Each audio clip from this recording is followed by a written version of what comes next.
crew to save the day. Welcome to Mighty House. This is a show for people with problems, home improvement problems, that is, and for people who want common sense guidance on how to build green and live a more sustainable lifestyle. Send an email. The Mighty House crew is on the job. This is Mighty House. All right, we're back, and today we're going to talk some bath venting, a little bath venting 101. Where should that vent go? How should you terminate it?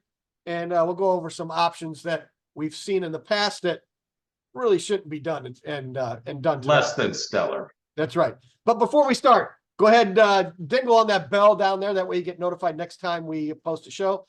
And of course, you want to subscribe, and that'll also do the same thing. And leave us a note down there because Rich loves getting the notes. So go ahead and do that too. So, all right. We should also say mightyhouse.net for more information. And we've got the Facebook page and all that kind of stuff. So you'll find us all over the place. And we do have the blog and the, what's that called? Podcast. That you can find anywhere. So with that, let's get started. We've got Bath Venting 101. I'm going to show us some good pictures. Let's start the share here. Let's pay homage, well, to the man that we stole a lot of these pictures from. Oh. And the idea. Allison Bales and Energy Vanguard. Energy Vanguard. There you go. So you can check him out there too. So we stole some of his pictures. So we just want to make sure we pay tribute to the man that posted some of these. So there's our first one. It's just kind of like comes out of the fan and just blows into the attic. Mm-hmm. Although it is, like you pointed out earlier, it is secured properly with a piece of wire right here. So yes, double galvanized tie wire. Exactly. For attic use as well. Yes, exactly. Yeah. So there's the other one. This is fairly common. You can say this is a brand new build. Nice blown in insulation. And then out comes this vent going nowhere. And I think I saw that once in Star Trek. Just waiting for it.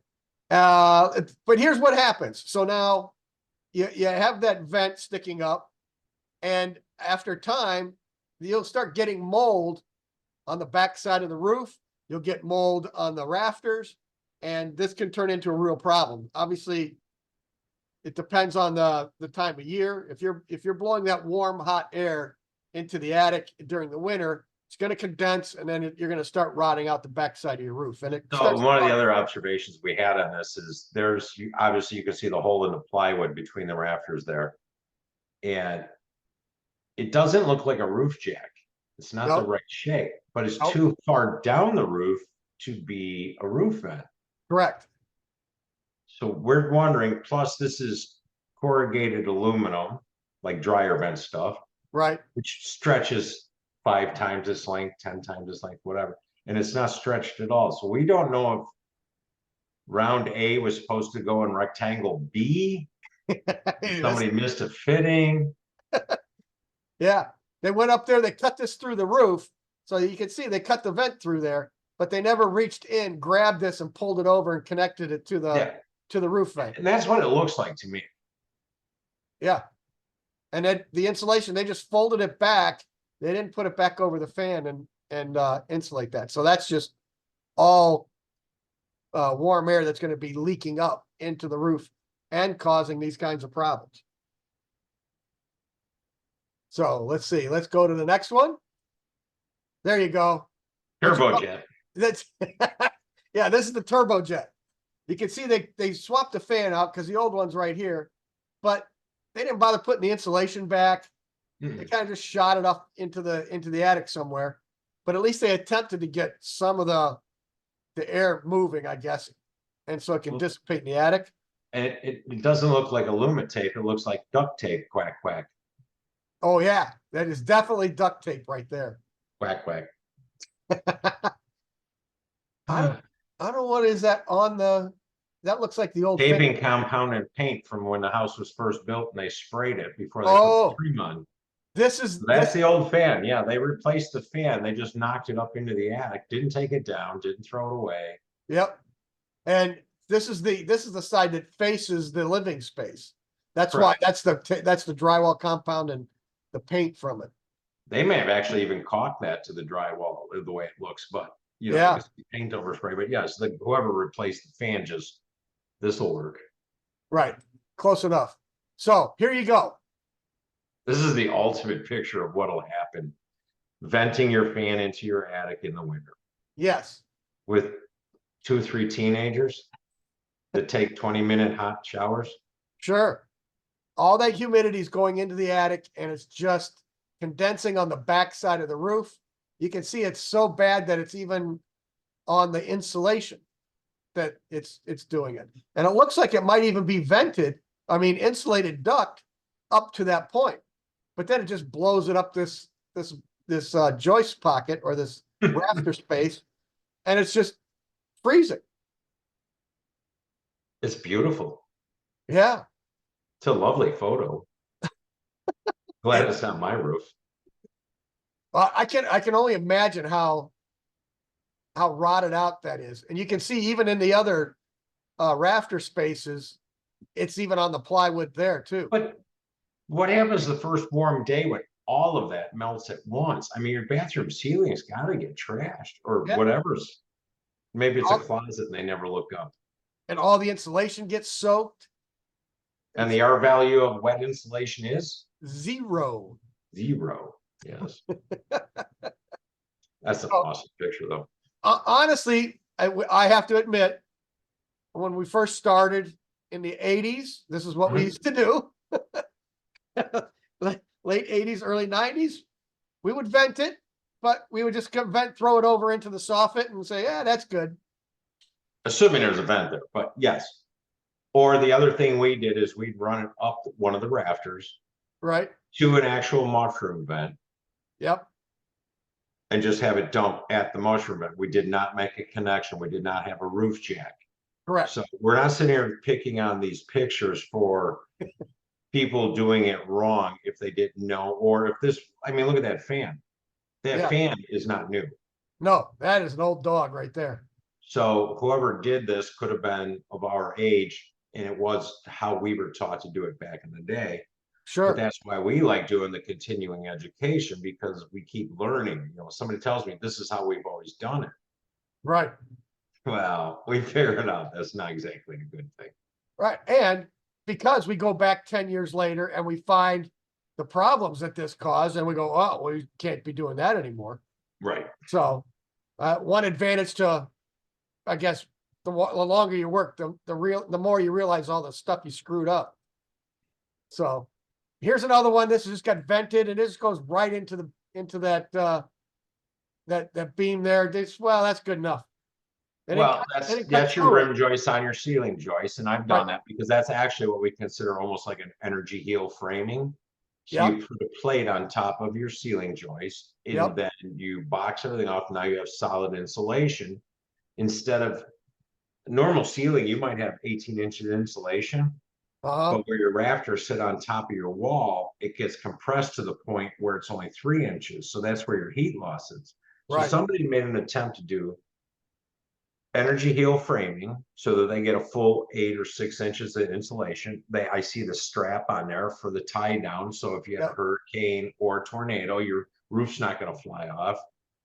But then you hired the lowest priced HVAC contractor who didn't have a hole saw, or Or a couple of elbows. he did the best hole I've ever seen. Yes. His hole saw is perfectly sized for pipe if that actually goes through there. And you can see it's not. I don't know. That's I like, say not. yeah. I say he ran it right up to it. Yep. Well, he could have come and went right to the roof, but he didn't. They just stopped it right there. That's what it looks like. Huh? That's what it looks like. If you Yeah. have 4-inch hole saw and 4-inch vent. I don't know. That's a tough one. Oh, Yes. this is not a tough one. No. No. We're lacking the vent. We're lacking any type of insulation. We also don't have any cover plate on the junction box. It's just laying in here loose. So there's a lot of issues with this bath fan. And I then, just can't get past the mouth poop everywhere, yeah, they're just mouse poo here. So, well, it's which is surprising because the wires aren't chewed up. Because mice like to chew on the insulation. yeah, they do. Maybe right there a little bit, but I'm sure this is nice and warm here in the winter. So that's why they're hanging out here. Sure. There's no insulation. All the heat from the house is just coming straight up through there. And here we go. Oh, there you go with the proper way. Here's how you should be doing it. There's the duct here. All the seams get screwed together and then foil taped so that you're air sealing it all the way through. Once you've done that, you put the insulation over it and you tape all those seams, and it gets vented to the bath fan that's got a damper in it. It's got a damper on the bath fan, so it's dampered both ends. And what'd you call that? Oh, the panhead screw is really not a panhead screw there. No, it's just, that's fine. That's just being critical because it's actually a hex head. It's But not a that's just panhead. me. And we don't use panheads anymore. We use hex heads because you can put them in your driver. Yep. But no, this is the right way to do it. The other thing you notice, they don't have a 90. They got maybe a 20-degree bend there. You have to understand you restrict airflow when you do bends. So, 45 will restrict, say, 15%, and 90 will restrict 50%, so on. So the straighter you can keep everything, the better. Right. So don't come out of your bath fan, do a 90 degrees straight up to the roof. Do a 45, go over and do another 30 or whatever and get to that roof cap. But taping everything off, insulating it. And trust me, this is what we do now.